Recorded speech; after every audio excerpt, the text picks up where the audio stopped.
silent all around the line. If they get the chance, they were born in bloody circumstance. To go, leave me, run like you've never run before.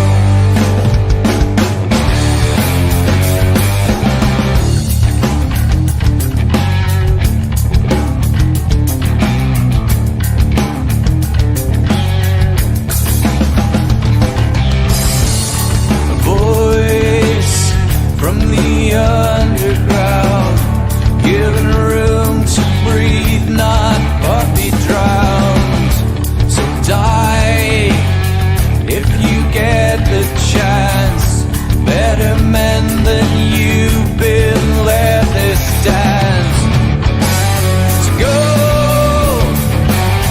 leave me, run like you've never run before.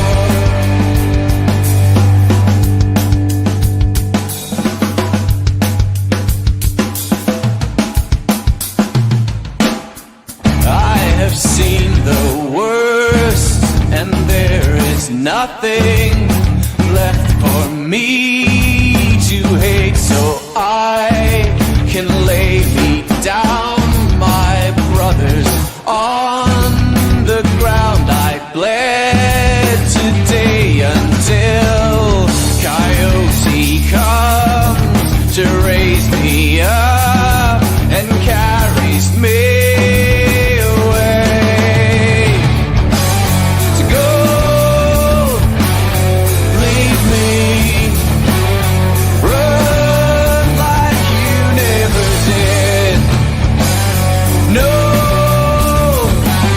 believe me, run like you've never run before.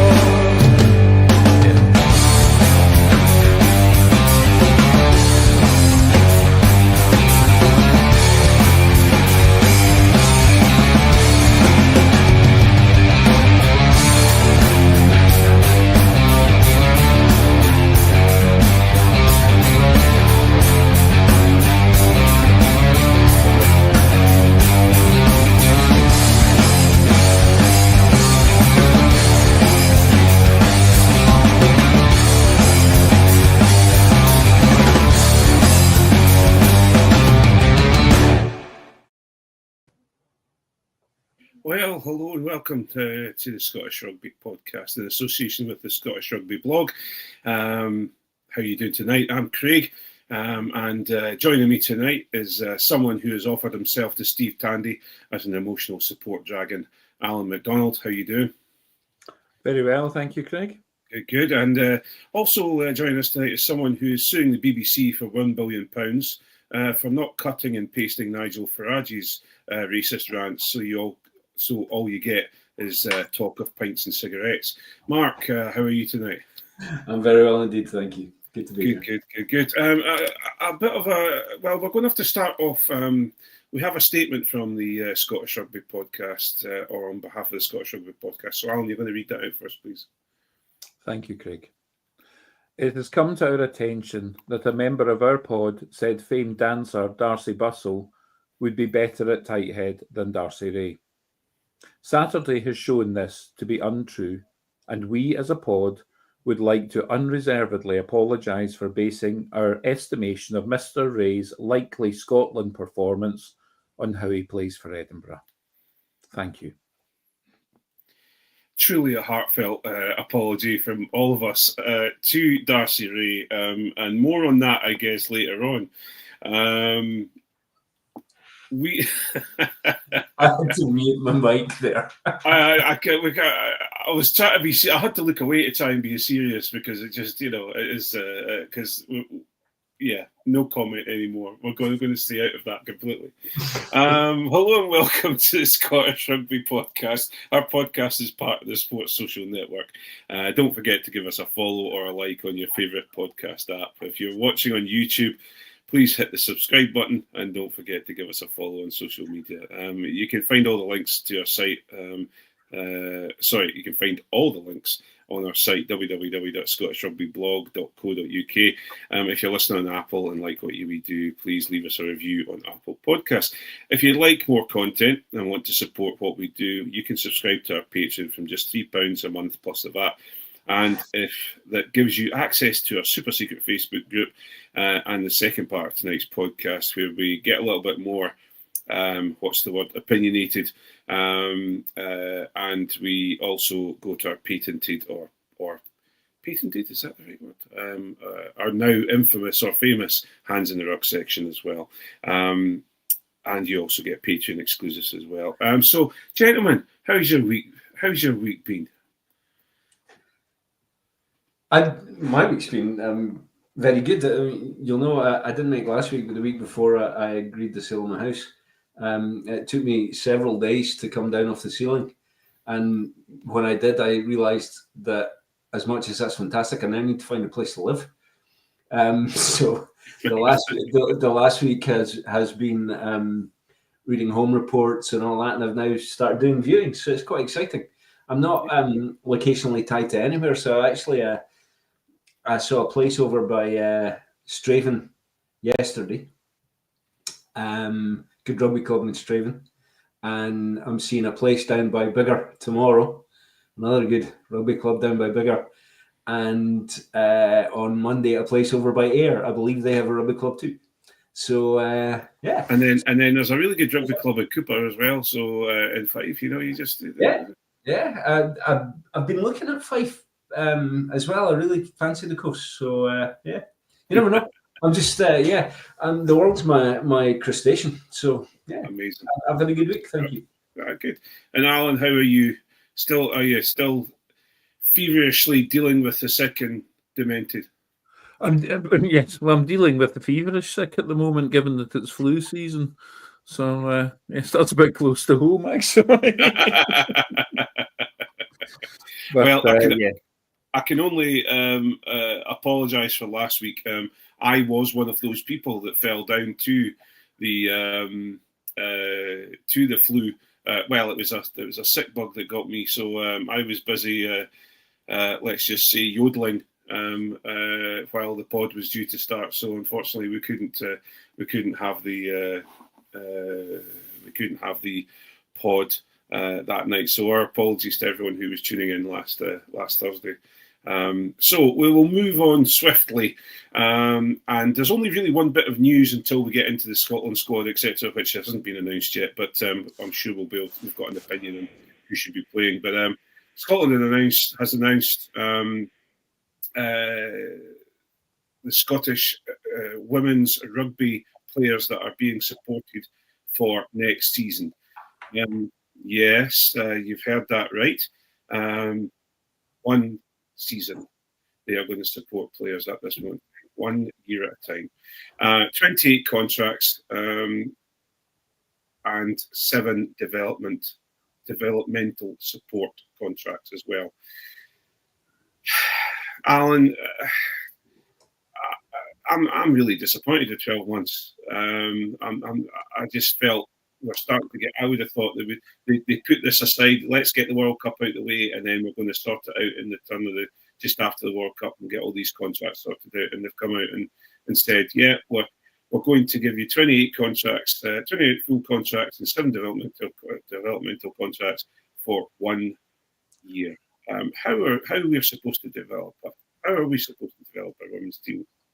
Interestingly, as well, they've talked about they're supporting more women. They've not the more players. They've not talked about putting more money in. So I suspect, and with the players that have gone off, I suspect that are no longer being supported with the central contracts. I suspect they've taken off quite a few of the top earners. So I suspect that the money's the same or less, because if it was more money, they would have said that. I think it's a really poor way to. We were wanting players to be professional, like, oh, well, we can give you some money for a year. It's not. You can't really base anything on it. You certainly can't get a mortgage. It's difficult to we're asking these players to give up on their life for the joy of playing for Scotland, and thankfully they are. But a lot of them are going to have second jobs and things. Yeah, absolutely. And Mark, it's been reported by Rugby Pass that the South African Rugby Union are about to put 150 contracts out for women's rugby in South Africa. It kind of pales as supposedly a tier 1 or a tier 2 nation that we are in women's rugby. It kind of puts that into our 28 full-time contracts into a cocked hat. Absolutely. I mean, South Africa, we were talking about just before we came on air. South Africa has a huge player base. They have many, many people. So potentially 150 is not a realistic number for us. But I'm kind of surprised it's not even, let's say 40, 45, enough to actually create a squad. Yeah. 28 is not enough players to create a professional women's squad, let alone our international team. Yeah, it's not even the World Cup squad, is it? No. Well, that's it. And I think Brian Dalglish is joining us again tonight on the chat, and he's made a fairly decent point. Common sense, obviously not an SRU strong point. It would be good to have a 4-year contract through to the World Cup, and so that you build and you build and you build, and these team members can build together and develop together. And obviously you'll have additions and you'll have people taken out of that throughout the 4 years, but those are contracts that will give them some security and also some help if there's injuries, etc. I can understand potentially development players who may or may not make the cut having a year. Yeah. But if they're a solidly contracted player, a year's not enough. Can you imagine any male rugby player, except for those that are maybe trying to get a wee bag of cash before retirement? Can you imagine any male rugby player with international standing accepting a 1-year contract at a club? Yeah. It's simply not going to happen. It would never get offered. Absolutely. And here's the question, though, guys, and I don't know who wants to answer this one, but is this just wasting money? And this is the question I have in my mind. Just putting it in to a year, is it just spending what they have and waste? It just doesn't seem to be a developmental. Everyone says you spend to you. What's the saying about accumulate to speculate to accumulate? Speculate to accumulate. And we've just had one of the biggest games and the biggest turnouts in the Autumn Nations last weekend. Surely a wee skim off the top to get 45 players through to 4 years would be the best way. But I'm concerned that are the SRU just wasting money by not really thinking about this properly? I think this is almost like, moving in with someone but not giving up the lease in your own place. It's kind of committing but not committing. Do you know what I mean? It is committing to women's rugby for the minimum value of commitment that they could possibly do. And it's disappointing, but maybe not surprising. Just they haven't been great with this. Yeah. And then wondering why it doesn't work. Yeah, and this is my biggest thing. It's the same thing we had with when Sean Everett was brought in as coach for Edinburgh. They did the same thing. It's almost like it was a test the water to see what happens. And the problem I have with it is that this isn't a test of the water anymore. We're at a stage where we had a very, very high-performing squad of women played at the World Cup and produced some good performances. And it has moved forward from when they first got their contracts. And look at the difference in the team now from when they went professional and got their contracts. Surely you invest the money.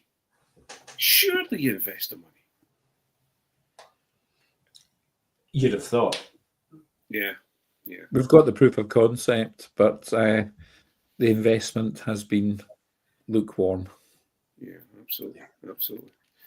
Well, as you can probably tell, I'm raging about it, but that's a different story altogether. We'll maybe move on. We better just get into this and have a wee bit of discussion about the Quilter Nations Autumn Nations series, and let's just rip the stick and plaster off.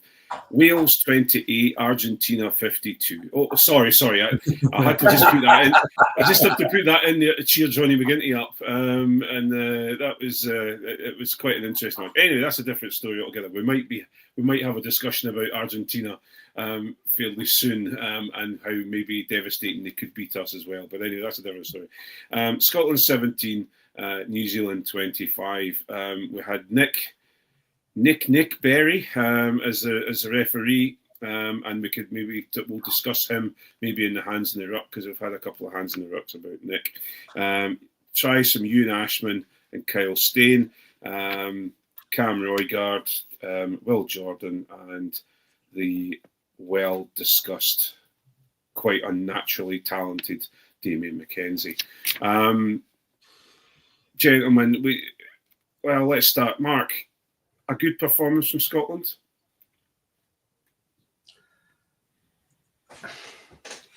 Yes. Yeah. Honestly, that's a caveated yes. I watched it back, and just this afternoon, and it's as well as I've seen us play in a while in both halves, even though we didn't score. There are things I'd like to say in the Patreon section, particularly surrounding hands in the ruck. But I actually thought we played well in attack and defence. Yeah. And Allan, we've been searching for physicality for some time, and everyone keeps talking about Scotland's lack of physicality. A big change in this game. It certainly was, and particularly the bodies. It seems odd to say this, but the bodies on the line in the first half in defence, there was some really mighty efforts, even if we didn't post a guard at the centre of the ruck. But I think that's probably Mark's hands in the ruck. Certainly one of them. Yeah. I think it was a big effort. It was quite something. I was really pessimistic at half-time, and then I was genuinely believing that we were going to do it in a way that I haven't let myself in the New Zealand game for a long time. Yeah. Ever, I don't think. Well, I think the New Zealand game 3 games ago, I think we couldn't believe what was happening, and then Hogg threw the ball away. Then you've got the second last game. We all were up for it, and Scotland seemed to come out the blocks really well, and they seemed to be really up for it, and then they kind of lost it in the second half. This one, we just didn't switch on. Really, I don't think. And no, I take that back. That's the wrong thing to say. I think we didn't take our chances in the first half, and we lapsed a couple of times because I think again our physicality. Now, I'm going to say this right at the beginning, and we can maybe talk about it further down the line, but. I think if we played like we played against New Zealand, we've got a very good chance of winning the Six Nations with the physicality and the ability that some of the boys were playing. But where I think we will struggle is our bench, but we can talk about that further down the line as well. So, Allan, a win for the new defence coach?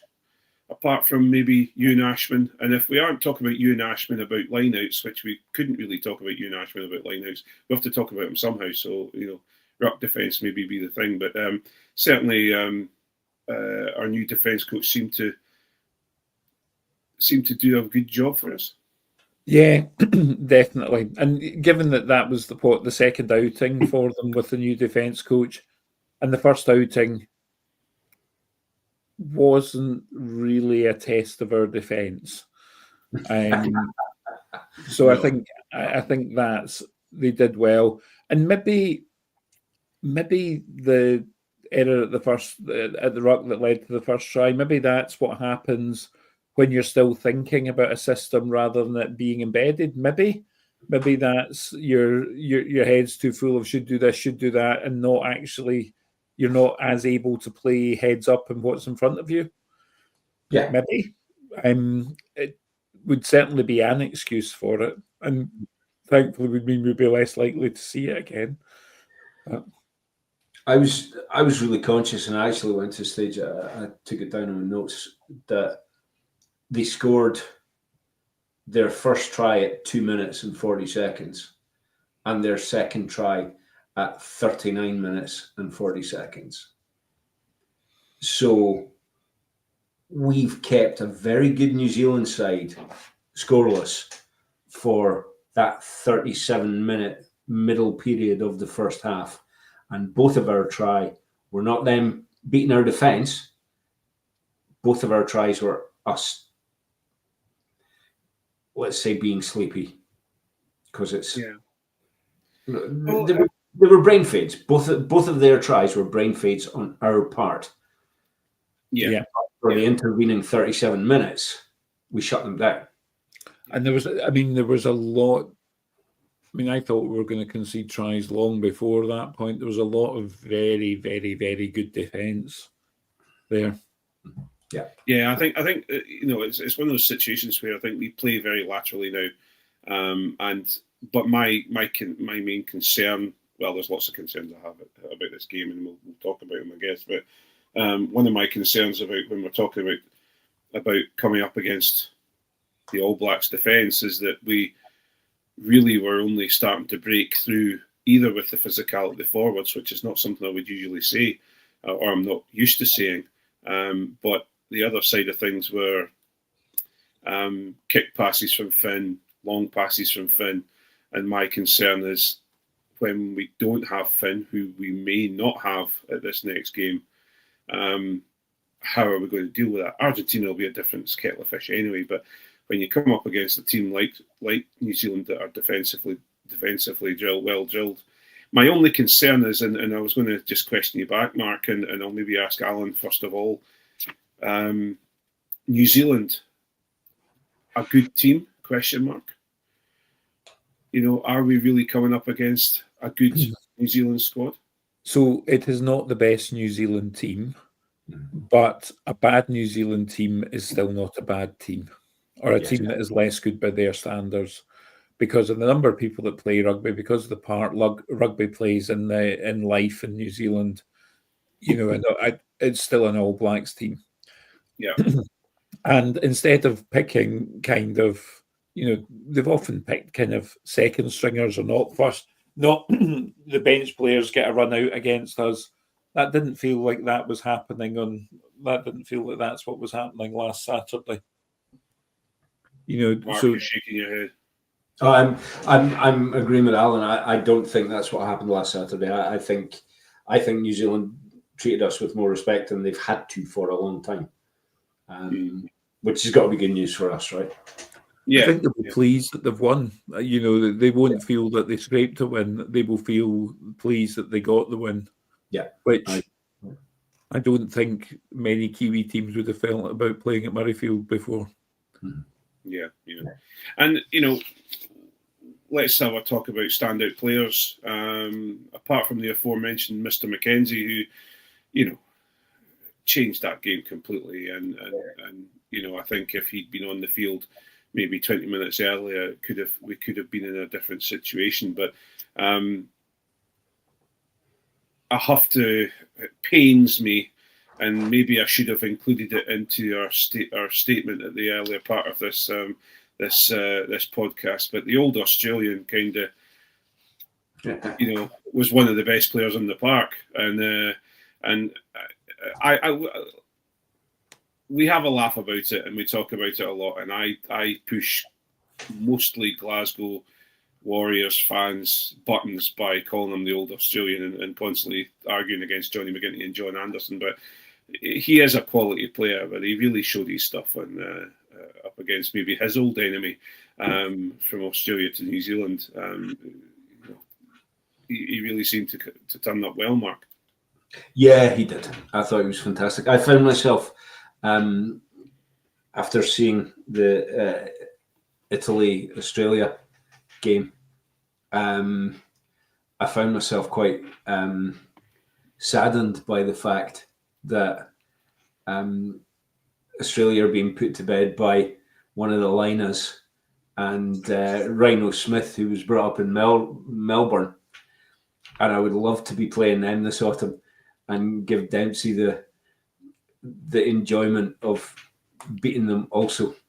I think that would be quite fun. Yeah, but no, I thought he was excellent in the weekend. Very good indeed. Yeah, and Alan, who stood out for you? I thought Gregor Brown was excellent. I thought he was fantastic. I have to talk about Ewan Ashman's lineouts. Whatever he has done since the summer to improve his lineout throwing, it's bloody working, which is great. You know, he looked like a man that had the yips throwing in the lineout in the summer tour, and now suddenly he's seems to be very much in charge. I mean, we can see that from his Edinburgh performance, but it's pleasing that it's been carried forward into Scotland. I suspect I agree completely. I think it's excellent and credit where it's due. We've not been shy criticising his throwing, and it's clearly changed. It was superb. However, the first line-out move, I don't know if you guys have watched it back, but I suspect the move's name is the Dashing White Sergeant. I have never seen that amount of movement in a four-man line-out. It was quite bizarre to watch, and I wonder if maybe somebody's changing the way we do lineouts altogether. It was the craziest thing, honestly. Yeah. Somebody's been at a barn dance and thought, hang on, I've got an idea. I was thinking more row your boat. The thing is, it's just one of those situations where how do you defend against it? Well, you defend against it, let them do all their dancing and then stick someone up at the front, you know. And it's just one of those situations where a lot of the time it's either going to go at the front, middle, or the back. You've got a 30% chance of hitting it in the nail, you know. So it's an interesting one, but you know, all that dancing about does my head in, to be perfectly honest. But you know, but then I'm an old. I was going to say. Do you think we've had an insight into Craig's style of coaching there, Mark? Let them dance about and then just jump. Aye, that's it. Who's the tallest? Who's the tallest? You. Aye, you're jumping.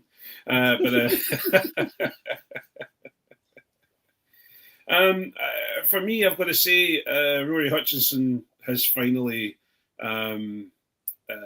shown everyone, or shown his true colours, or his. Why he had, you know, everyone has constantly gone on about Rory Hutchinson and how he should be in the squad, he should be playing, he should be this, he should be that. And okay, let's just say Hugh Jones is probably another 10-15% ahead of him, just because he's played with Sione for so long, etc. But to walk into that squad and play with Sione, Tuipulotu, etc., Hutchie seemed to be from the manner born. Yeah. Yeah. I think the try where he was held up. Yeah. I think that was a mistake by him. Yeah. He either goes in a row or he simply recycles. Yeah. But that aside, I thought he had a very good game. Yeah. I think if he put the pass earlier and drew the defenders over that way and then held his run and they could pass it back inside, I think, and well, we may as well talk about it now. I've got other questions, but we'll talk about this now. We did panic far too much. Scotland seemed to be very, very able to get into any team's 22 very easily, but we seem to be unable to hit that killer blow. One of my questions is, does Darcy need gloves? Or is he going to have to get the fingerless gloves out? Darcy needs longer fingers. That's my hands in the ruck this week, is the length of Darcy Graham's fingers. He needs longer fingers. Because but that's the thing, that sort of try for Darcy Graham is scored every day and twice on Sundays. Mm-hmm. And for some reason, it's against the All Blacks. We seem to go in.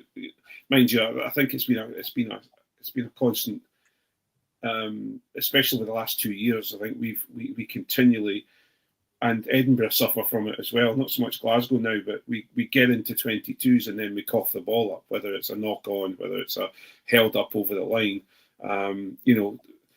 As you say, Alan, was it yourself or Mark? Sorry, Mark, that Hutchie's hold up over the line. Well, he wasn't actually over the line. He was hauled over the line by 3 players and held up. Clever tackling on their part, but yeah. it should never have got to that stage. Yeah, very much so. Very much so. And then, Alan, to be 30 minutes against 14 men and not make any real hay. I think we used 1 10-minute period to get ourselves back into 17 all. But that I'm finding it hard to justify that. Aggregate score when we were against 14 was 7-all. Yeah. I do think, although we have had more physicality from the forwards and more, better fronting up front, there's not enough go forward as we go lateral, and of course that makes it easier to defend even if you're down to 14 men, because we don't have the players to tie everyone in. And Shoney's a player that can do that. The All Blacks knew that, and he was well pleased as a result. I do think there's something about there's not enough threat that we're going to punch through a defence, so we go lateral. We've got good players out wide, but it's easy to defend if you know that's all we're going to do. Yeah. And Mark, it's we end up, and what seems to happen is that we run out of gas and we end up back to one-up runners. Yeah. I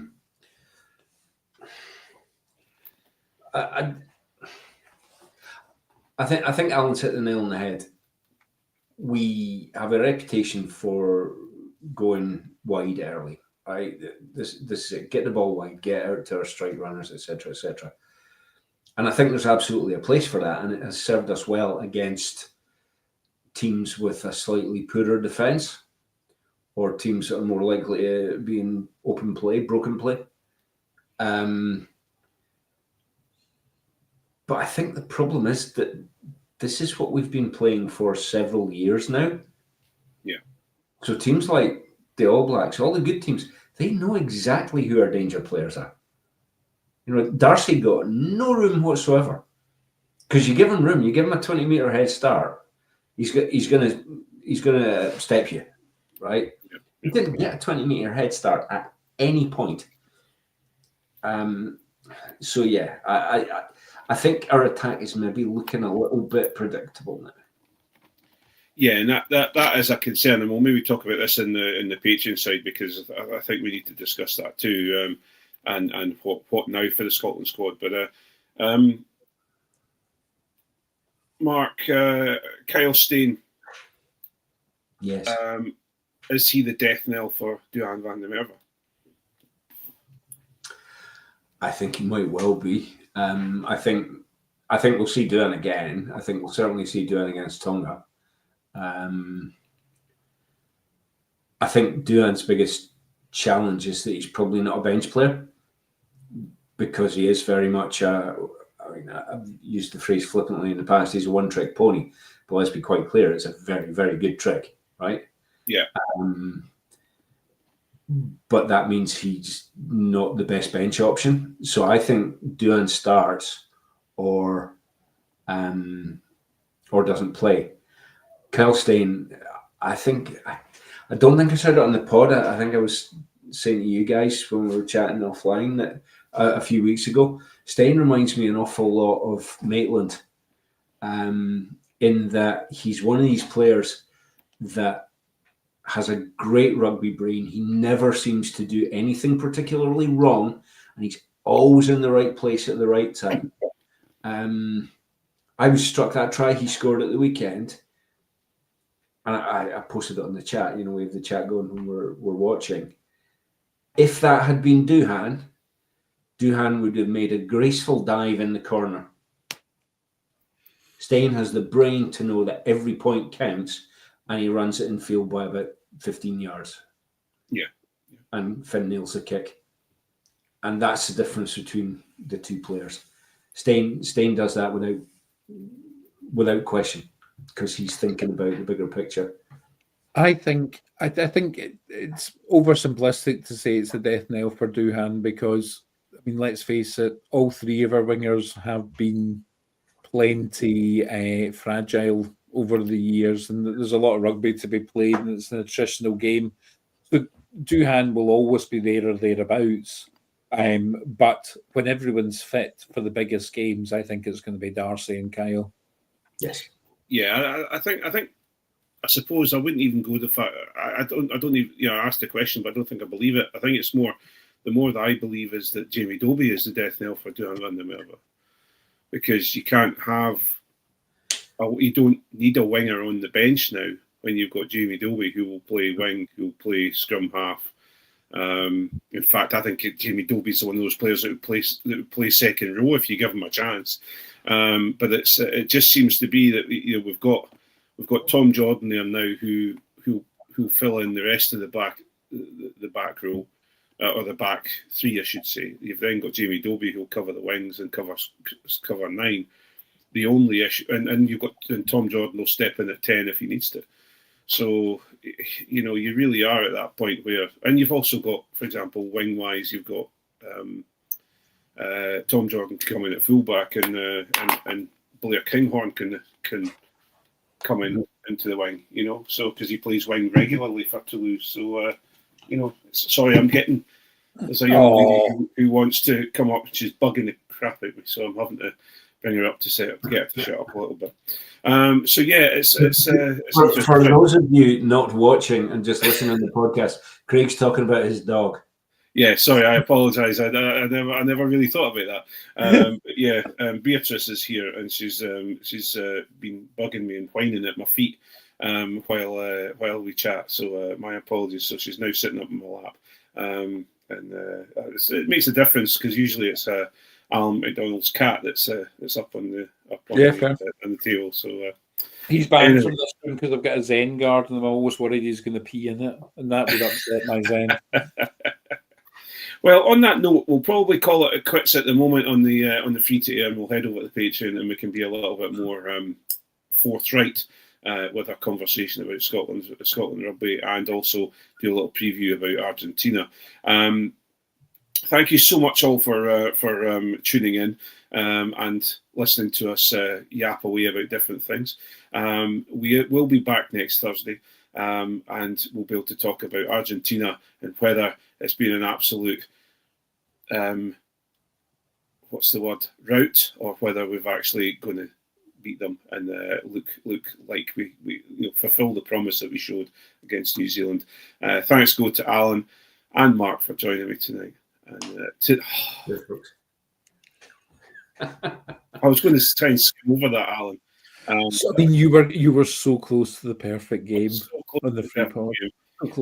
So anyway, so thank you so much to all of you for joining us, and have a good rest of the day, evening, drive, run, walk, dog walk, etc., etc. Cheers now. Cheers. Bye.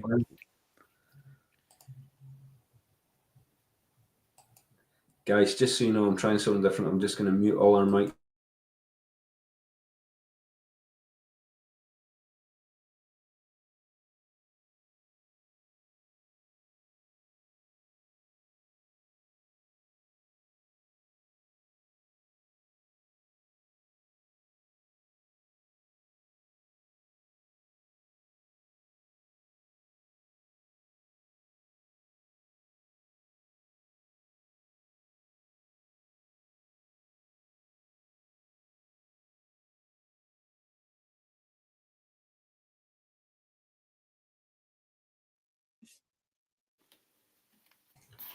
Right, that should be up back on the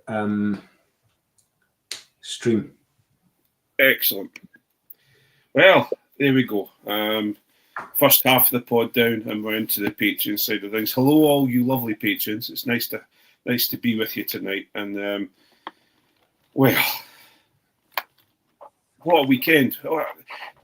Murrayfield looked fucking fantastic. I think we missed a trick with not having it on the Saturday and not having it on the Friday night. I think a Friday night lights game against New Zealand would be absolutely fabulous. For those of us that have to travel down from Inverness are quite grateful for it not being Friday night lights. No, well, I was hoping that if it was a Friday night, you might. Oh, I can't make it. Craig, do you want my tickets? Fair. So we were just discussing Scotland. If you haven't listened to the rest of the pod, the live part to the open to the public, we were discussing Scotland's performance.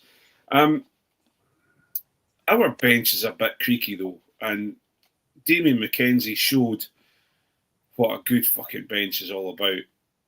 Although I don't know if he's just a one-trick pony. I'm not, as in that, he comes off the bench and works hard for 20 minutes and gets New Zealand out of a hole. But I think for me, because like for example, Elliot Miller-Mills, I think it's a great story, and he's done a great job to prop up.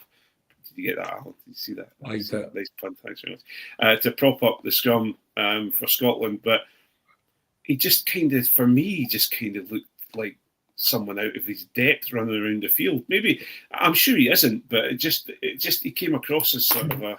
Was that not his first game back for a fair bit of time? Not Xander length of time, but a fair bit of time. Yeah, but he's played off the bench for Northampton.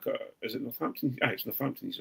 He's played off the bench a couple of times for them, but he's not had a full. He's not started for them.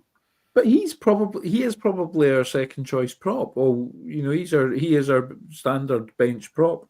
What, and you're discounting Javan Sebastian? I'm not discounting him. No, I think Kegan Townsend appears to be. And Murphy Walker, who's slunk off back to Glasgow with his tail between his legs, unfortunately. Yeah, that's a shame about Murphy Walker leaving the squad. I hope he's okay. I hope it's not. Well, we spoke about it. I hope it's not injury related, and it's just trying to circulate. It might be something as simple as trying to make sure all our second-rate props get game time. Yeah, no, that's fair. No. Oh, Jamie Finn Richardson's trained better, maybe. Yeah, it could be simple as that. Yeah. It's an interesting one because I the physicality was so up. Even Grant Gilchrist was rattling folk. I think, on the one hand, I can see what you're saying about the bench. I actually don't think our bench is bad. I think Tom Jordan's a great player. He's a great bench player. Jamie Dobie, I could easily have seen an argument for making Dobie a starter over Ben White, frankly. Yeah. I think Dobie's ability to play on the wing so well as at scrum half, is probably consigning him to a bench slot. I think if Dobie only played at scrum half, we might have seen him start. So I don't think the bench backs are a big issue. I mean, TJ's not Damien McKenzie, right? But he's no slouch, and he's a good player, and made an impact when he came on. Can I just clarify that? There's not many players that are like. There's no other players like Damien McKenzie. I'm sorry. No, well, that's exactly it. Yeah, exactly. I mean, Scottish qualified, obviously. Absolutely, along with Finlay Christie. Yeah. And Jordan. Finlay Christie, born in Peebles. Yeah, exactly. Well, I would hold that against them. There we go. But it's the front row, right? It's the front row is weak. Second row's fine. We're decent enough. When everybody's fit, I would have had, to be perfectly honest, I would have had Williamson starting over Gilchrist. Yeah. The Gilchrist put in a fantastic performance. Well, he had a good game, yeah. No complaints about that. Dars looked tired, I have to say. Dars did look tired, but he's just back from injury. He hasn't been playing, yeah. And then Jamie Ritchie wasn't even in the squad. No. He's back So- playing in France. Yeah. So I think it's your front row. And yeah. I mean, Turner was our first choice, undisputed first choice for a long time. He'll Yeah. come up to speed, I think. Yes. He did.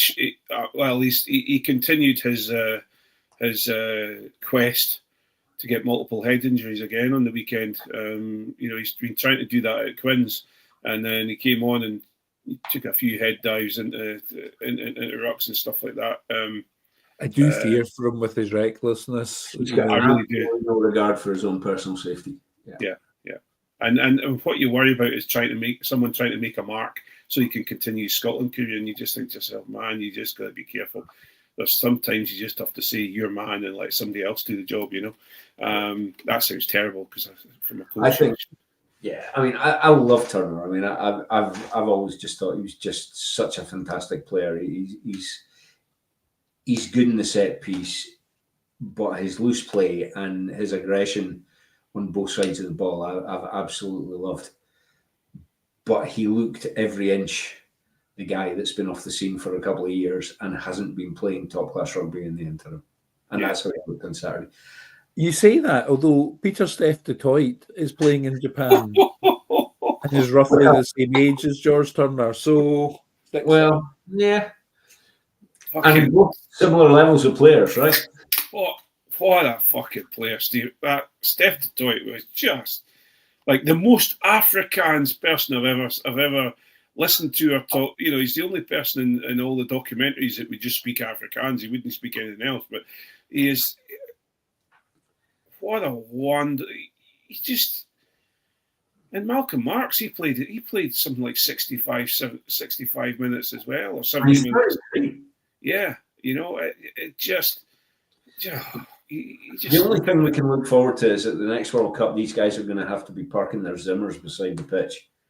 Yeah, but the thing is, though, you're sitting there going, I just imagine being a back rower and you're picking the ball up from the back of the ruck and you're heading towards it, and all you see is fucking Peter Steph du Toit coming at you, and you just think to yourself, fuck, this is going to hurt.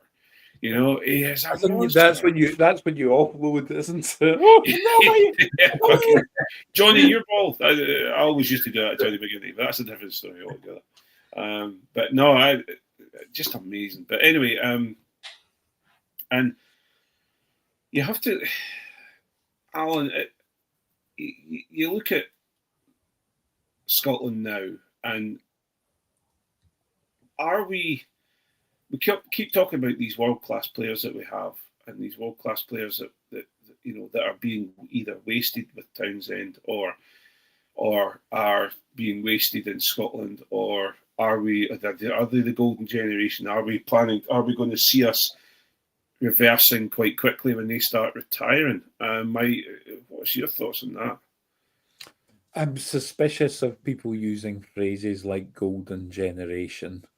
It's no, I mean, that most recently was used, wasn't it, for the England football team, for the generation that had Scholes and Gerrard and Lampard and Beckham.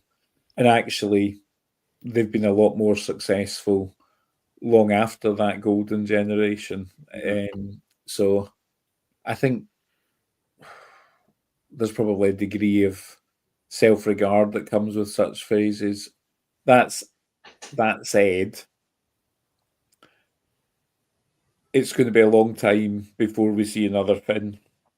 Well, that was my next comment, Alan, and I was going to say to Mark, with this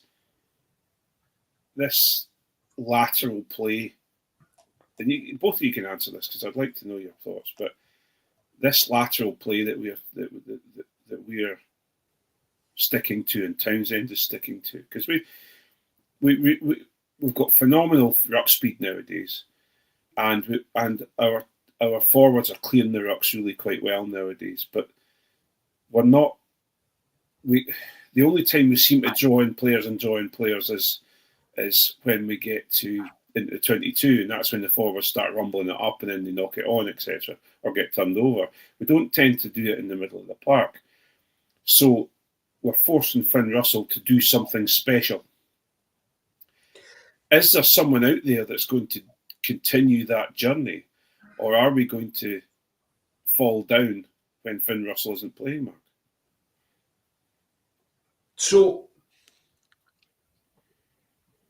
I'd like to counter that, actually. There was an instance in the second half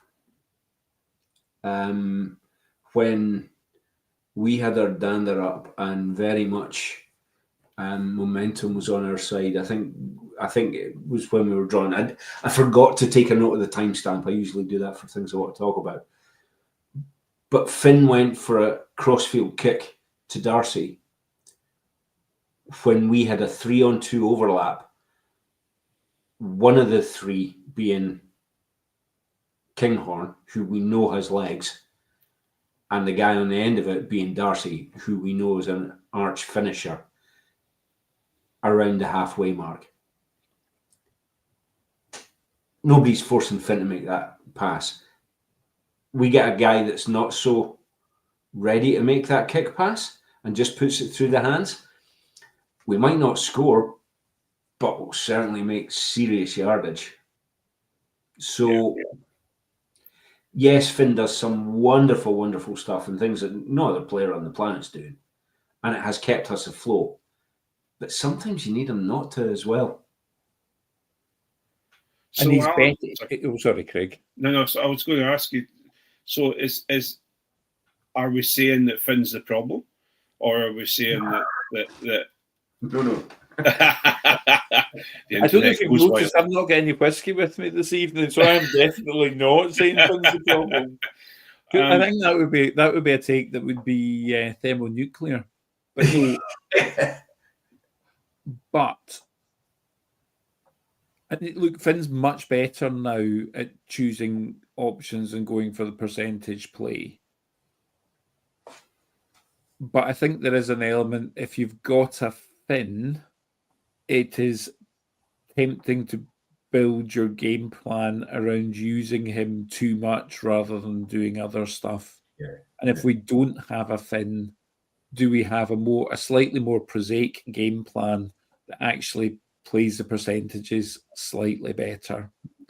And I think that's a reasonable point. I mean, I'm all on the board. I'm all aboard the Finn train, you know. I mean, me too, big time. Let's be quite clear before we get letters. Yeah. But I am no way not thinking that, Finn is phenomenal, and yes, we will miss him. But sometimes you just got to put it through the hands, right?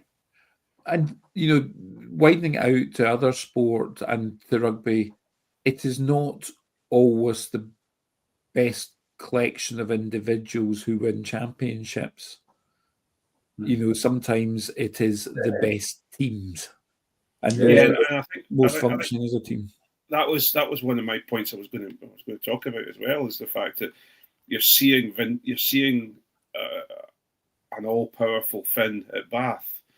And when I say he's all-powerful, it's not because he is standing out as this one player who is dragging Bath along, because he's one player who drags Scotland along, or has dragged Scotland along for some time. Where you see Finn Russell at his best with Bath is the fact that he's day in, day out, or week in, week out, he's got a pack who have amazing go forward. He's got an absolutely stonking 12 or 13, depending where he plays, who will come in at pace and just try to break the line on a regular basis.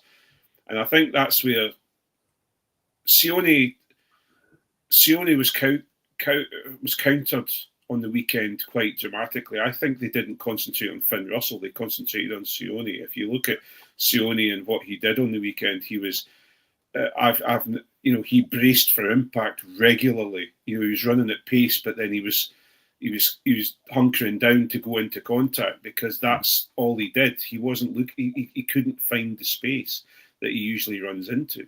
Mm-hmm. Whereas Ollie Lawrence, and I always put Ollie Lawrence and kind of Sione together, because they are both a very, very similar player. In fact, I think Sione's got a better ball delivery than Ollie Lawrence. But it seems we seem to. We're very, and Bath are the same. We're very good at playing teams that are slightly off, or are rebuilding, or are a second tier. But when we come up against the big boys, this is where we get almost found out, and they do their, especially when you go up against South Africa, they do their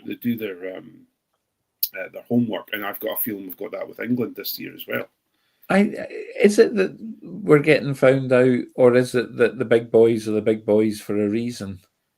You know, I think there is a gulf in quality, you know, and we are trying to cross a kind of.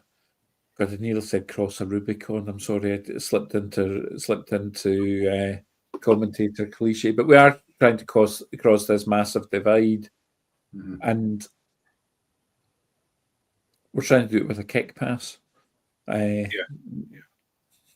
Yeah, because many times what has won us games is Finn doing Finn stuff.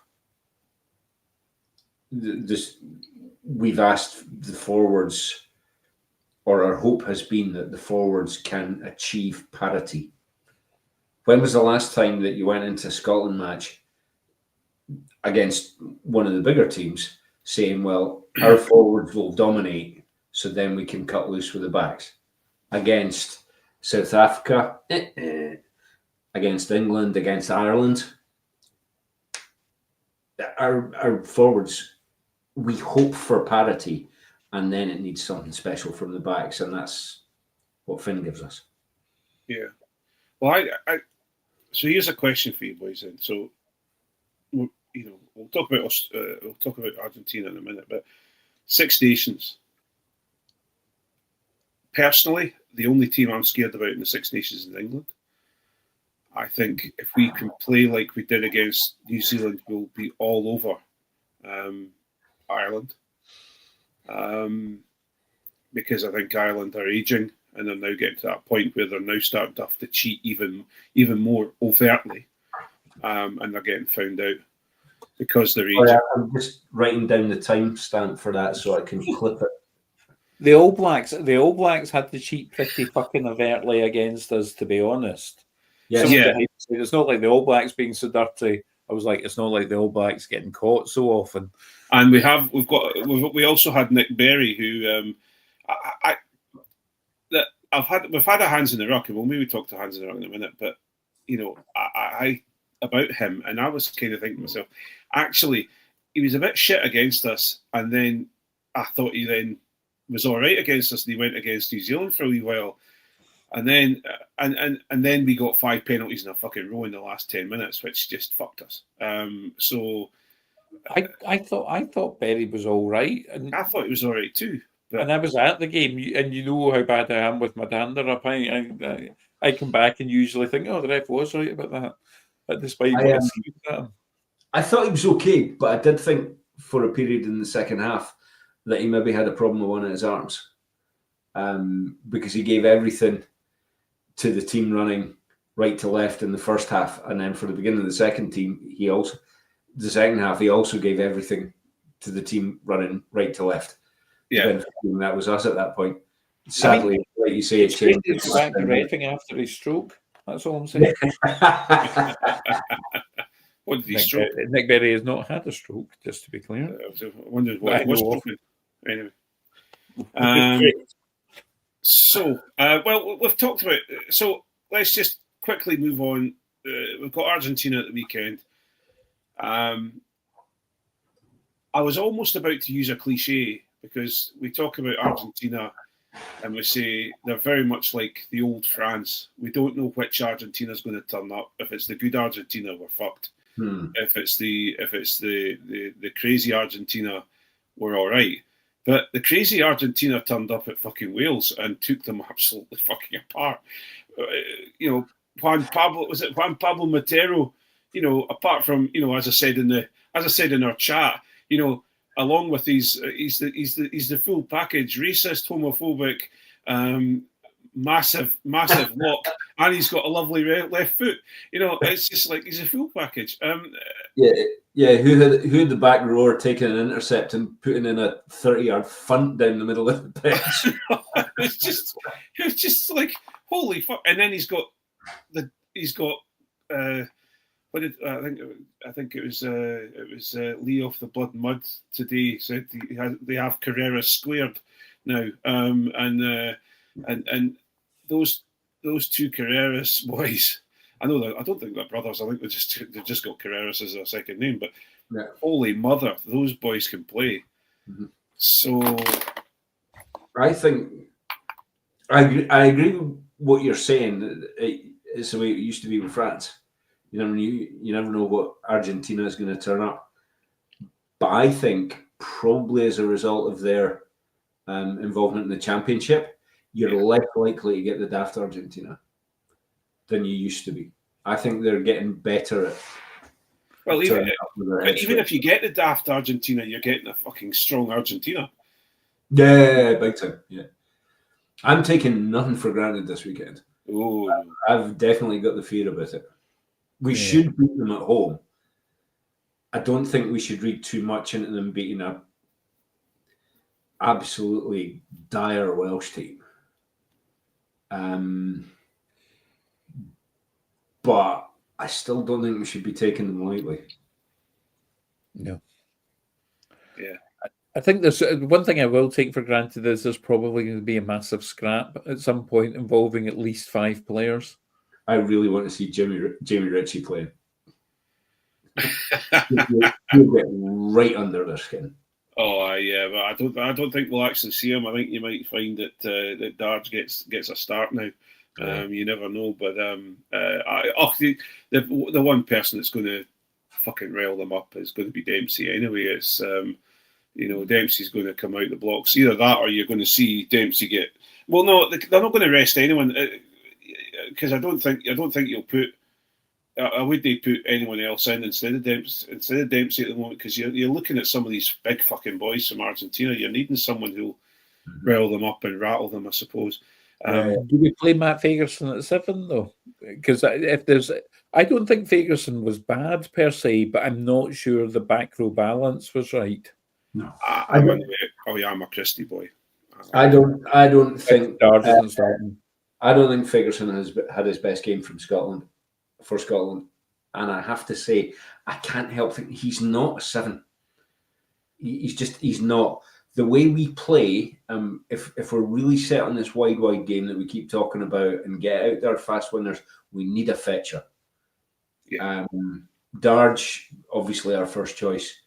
If not, maybe Andy Onyema Christie, he might be the way to go. Still don't know if he's in that out and out open side. He's an open side in the English league, which usually means 6.5 at most. 6.5, yeah. But what it's not for me is Matt Fagerson. I would rather see, and we spoke about it before, I'd like to see, I thought Gregor Brown played very well from 6.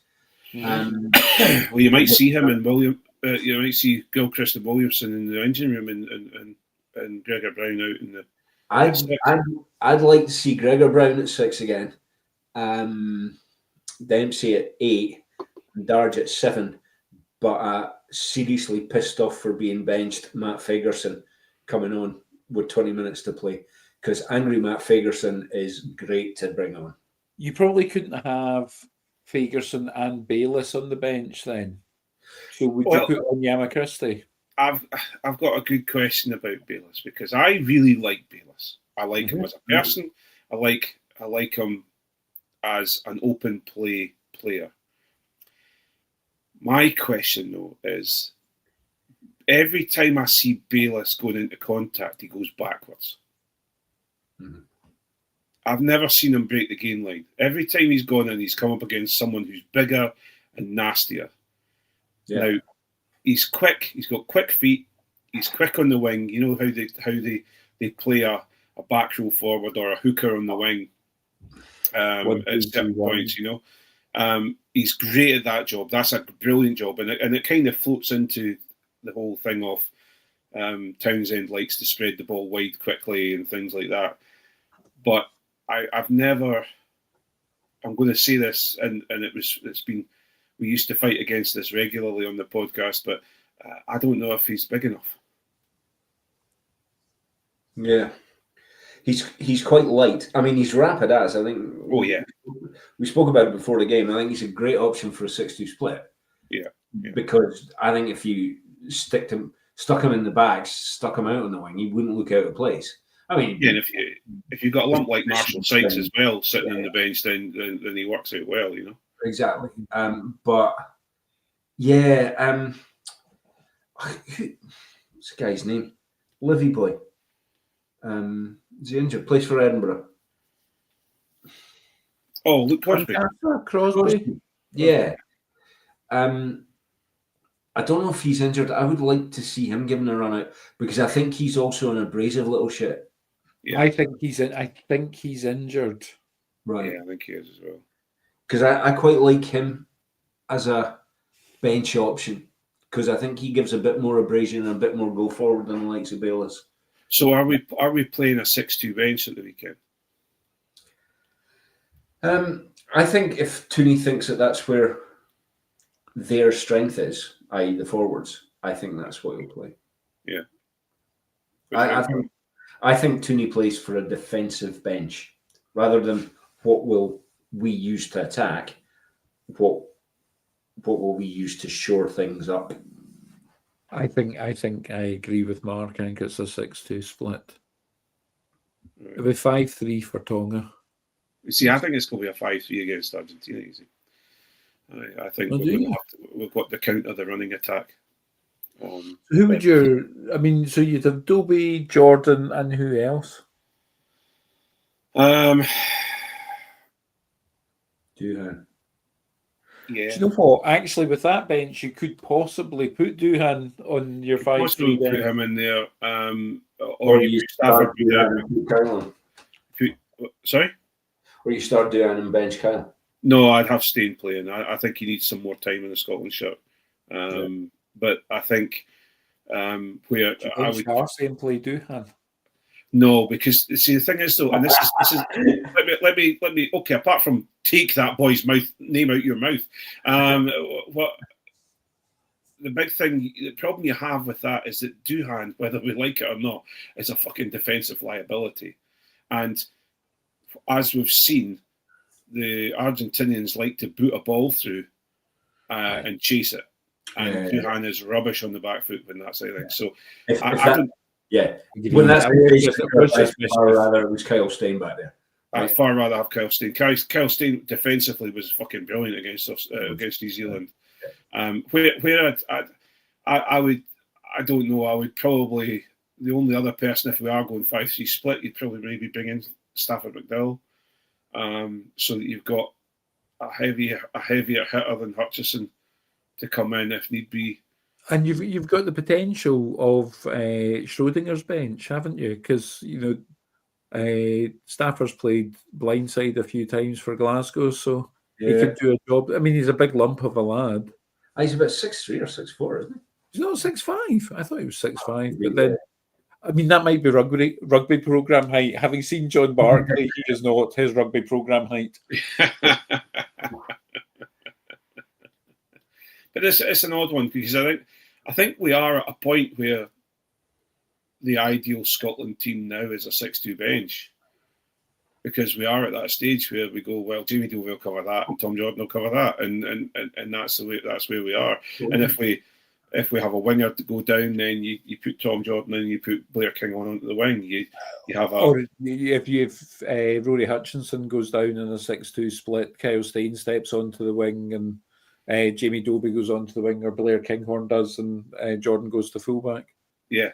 So, no, I was just going to say, and going back to what we were saying a minute ago about our forwards not being a dominant force, we are far more likely to survive a game if one of our 6 forwards has to take up position in the back line somewhere, than if one of our 3 backs in a 5-3 split has to go in at open side. Yeah. So are we talking then that Bayliss has to be on the bench then?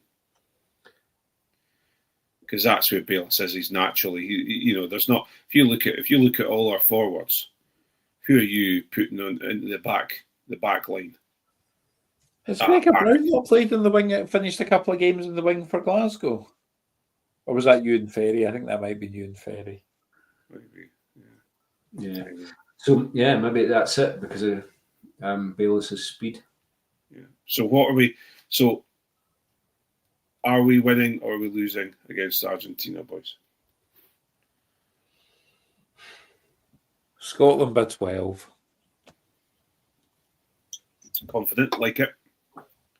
I think it will be closer. Scotland by 8. I think so. I think it's going to be a canter. I think it's going to be Scotland by 20. God, I hope you're right. If the Argentina team know it's happening on my birthday, so that would be a wonderful gift to get me. There we go. Look at that. See that? Happy returns. Right, we will finish up with this. He hates this bit. He hates the tune. I do. I'm He leaving. goes off to his... Anyway, here we go.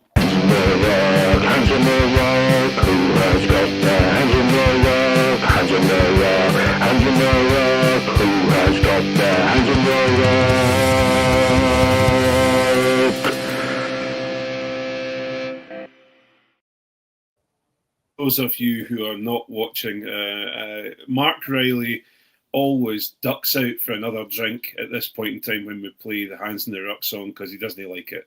And I think it's just deeply offensive to everyone who's followed the pod that he does that. He should be forced to sit in his chair and listen to it every single time. I think we should actually record a live action version with Johnny and John providing the instrumentation. We could all go round to Mark's and just go. I'll sit in the background playing with my skin flute. Anyway, so it's not a podcast without me trying to make you giggle, Alan. I'm sorry, I had to have a go. Alan McDonald, what's your Hands in the Ruck today?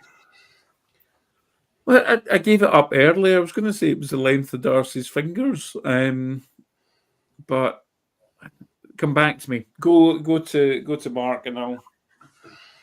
All right, Mark, bring it on.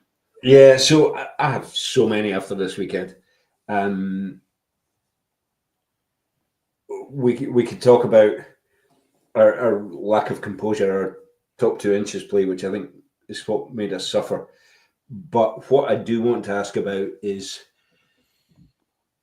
our record as a team when the other side are a man down. What are we not doing to capitalise on that? You can't, at international level, playing against 14 men for 30 minutes, you should not have an aggregate score of 7-all. Yeah. It's absolute nonsense. And I can't help wondering if we simply don't alter our game plan at all. Well, we've shown our inability to alter our game plan when it came to, remember those when who was it? Was it Ireland that ended up with Ty Byrne throwing the ball in at a line out? Yeah. It was still It was Van der Fleer. Yeah. Van der Fleer, it's a similar thing. Yeah, absolutely. And that was an absolutely insanity that we didn't change the way we pressured the line out with Van der Fleer throwing in. Yeah. And if they've got a forward on the bench, play to the forwards. Send the back row and pick and go. Drag them in to create space out wide. If they've got a back on the bench, get it out there quickly.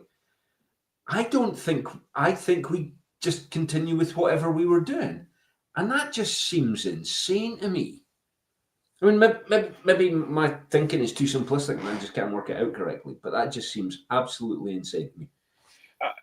I think we're at a stage where that it has now become an in fashion thing that you train with 14 on the field in case you do go down with a yellow card.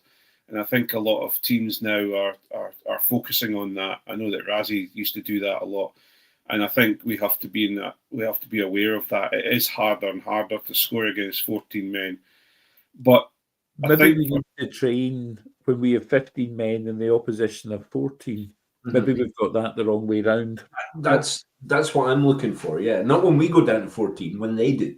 Yeah, but it seems to be a Scotland thing. And funnily enough, Tom English? Tom English was saying this on the Nations Pod today. Wendy Pops.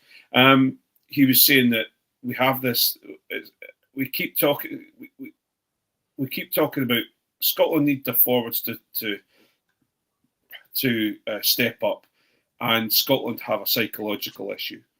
And now that the forwards have stepped up, we've got a great attack, and we keep getting into 22s, and we get all these teams that go down to 14 men, and we cannot capitalise on it. Yeah. And it's the same with the getting into 22s. We have phenomenal ruck speed until we get into that 22, and then it slows down. And okay, the other team is trying to slow it down, etc. But we seem to just decide, right, we're going to batter up with the forwards. Now, what I would rather see is slightly different game plan in that we batter up with the forwards to get into the 22, and then we start spreading it wide. Or start passing it to create line, flat passes to create line breaks, etc. When we're in the 22. It just seems to be that we slow the ball down regularly, and it does head in. I think in the 22s as well, we tend to go for the Hail Marys. Yeah. And if they're down to 14 particularly, you don't have to. Rugby's a simple game. Just keep playing, keep putting it through the hands, keep recycling it. And as long as you're efficient about it, eventually a hole will appear. Yeah. I mentioned it to you guys before because I was doing a nut about it at the weekend. That we got a penalty advantage. So we went 2 rucks and then we tried to miss 3 pass. It's like, why are you doing that? We've got a penalty advantage. Just keep putting it through the hands. Yeah. You don't just because you've got advantage doesn't mean you have to try the Hail Mary. And I do think it's a composure thing. I do think it's a top 2 inches thing. And I think that needs work in our team. Yeah.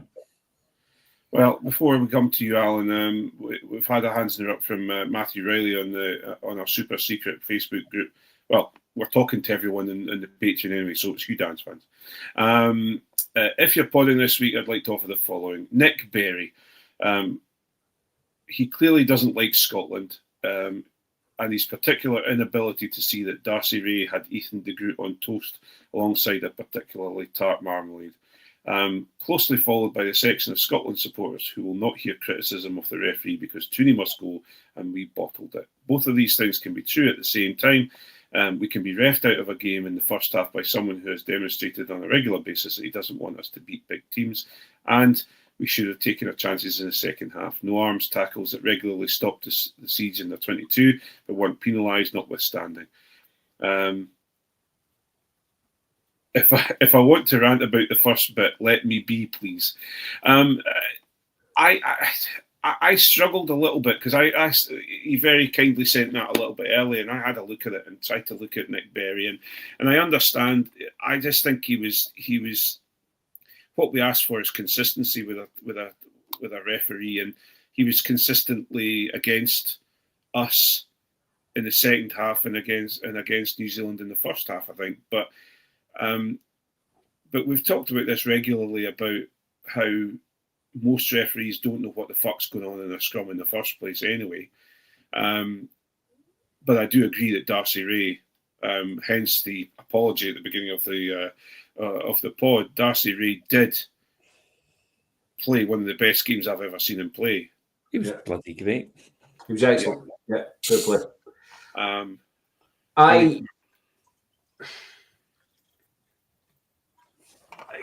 Can I go back to my hands in the ruck and say New Zealand played 30 minutes with 14 men? Nick Berry was not favouring them. Yeah. Although, I'm sorry, but that trip was a blatant fucking trip. Yeah. It's like New Zealand didn't make it difficult for them to give them a yellow card. Exactly. But yeah. And I don't think it's right that any single referee is not going to want us to win a game. I just don't. I mean, I have certainly said that, but I don't. Yeah. I don't. In the cold light of day, I don't think it's accurate. I just don't I think think there are several referees that ref who they believe to be the stronger team. And that shows on the park, and I think we've suffered a wee bit from that. White House. Yeah, White House, the biggest culprit. But that's not bias per se. That's a fault in how refereeing is done. Yes, absolutely. It's like referees being homers, right? But Nick Berry is in no way the worst offender. White House is dreadful, but there's a couple of international ones as well. You know? Yeah, I quite like his communication, and I'm not trying to argue against. Sorry, I've totally had a brain freeze on the. Martin Riley. Martin. I'm not trying to. I'm fairly certain I have a second cousin called Martin. Okay. It's spelled the same way. I couldn't tell you.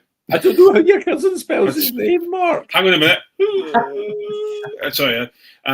You've got it written down. I don't know what you. It's on the screen. Oh, sorry. Okay, fair enough. Yeah. My cousin doesn't spell his name any differently from me. I get you. Yes, it is spelled the same way. Oh, wow. It's Matthew. Actually, Martin, if you're listening, You've called him Martin. It's fucking Matthew. Anyway, in that case, no. So Matthew, I'm not going to argue against your point, but I'm going to argue against your point. I, as a coach, have always gone on about there's two things: you piss with the cock you've got, and you play the whistle. They're both the same thing. You play with the referee you've got, and believe me, I've come across some fucking shocker referees in the women's game, or standard of referees, I should say. They might be very nice people, and we seem to have to do this. I honestly don't. I think there's a lot of referees who are top level professionals, and they don't go against any side. What I do think they do, as you said, Mark, is they sometimes play against the team that's showing the better the better picture. If your discipline is poor, or you've been a poor disciplined team in the past, I think that influences them slightly as well. They're always looking for it. They do have briefings with both teams before they go out, and both teams can bring things to them to look out for. And it could be that New Zealand and Scotland have both given him pointers, and he's looking out for those things. So it could be difficult. What I do want to say, however, when we come to referees, is a big round of applause for a full-on red fucking card. Thank you. Thank you for a referee to turn and go, you're illegal from the start, no matter what's happening, you're illegal from the start. Jog on. Yeah. And that was absolutely the right decision. The action was never legal, therefore mitigation does not come into it. Yeah. People kept saying that Ludiaga, he was falling, and Ludiaga, just how is he supposed to respond to that? Well, first things first, he had his arm tucked and he put his shoulder straight to his head. Not smashing him in the face would be a good starting point. That's a good start, and so if he had, he didn't have time to wrap, that's bullshit. He was already, he was going in. If he had his arms out trying to make a wrap tackle, and the falling player takes a shoulder to the face, then you talk about mitigation. But he had his arm tucked, going in with the shoulder. It was never a legal action. A red card was absolutely the right call. Yeah, and it absolutely throws egg in the face of these 20-minute red card supporters off. It spoils the show. Yes, because that didn't spoil South Africa's fucking show. That's for sure. Didn't. And that was a storming game. That was a wonderful game to watch. Yeah, absolutely. Alan, I've tried to space it out for ages. What's your hands in the ruck, mate? I've got one. Oh, hooray. It's fucking Scotland. It's Scotland fucking making me hope, making me believe, having my boy in tears at the end of the kickoff, at the end of the game. I was fine when there was no hope. Yeah. But I had hope that second half. And Murrayfield, which can often feel like a bit, a funeral, and it's a bit like Russell. Did you get to the game in the end? Sorry? Did you get to the game in the end? Yeah. Oh, wow. Fantastic. The atmosphere came across on the TV as being it was bouncing. It was bouncing. But fuck you, Scotland, for making me hope. Well, I have to call time on it at that note, because we just can't do any more than that. Ladies and gentlemen of the Patreons, thank you so much for joining us. Thank you, as usual, for your support. It's fantastic for you to be involved with us, and we really do appreciate it. Gentlemen, Allan and Mark, thank you so much for joining me tonight. And it's always a great chance to just have a natter, and it's great to have international rugby to take apart for a little while.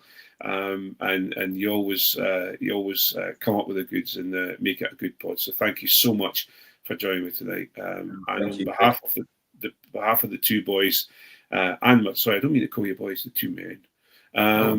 On behalf of the boys is helpful. Yeah. Okay, let me rephrase it. On behalf of the two lads and myself, thank you so much for joining us, and have a great whatever you want to call it. Enjoy your existence. Drive in a car, jog, walk in the sunshine, or evening. Here we go. Thank you very much. See you all later. Cheers, folks. Bye now.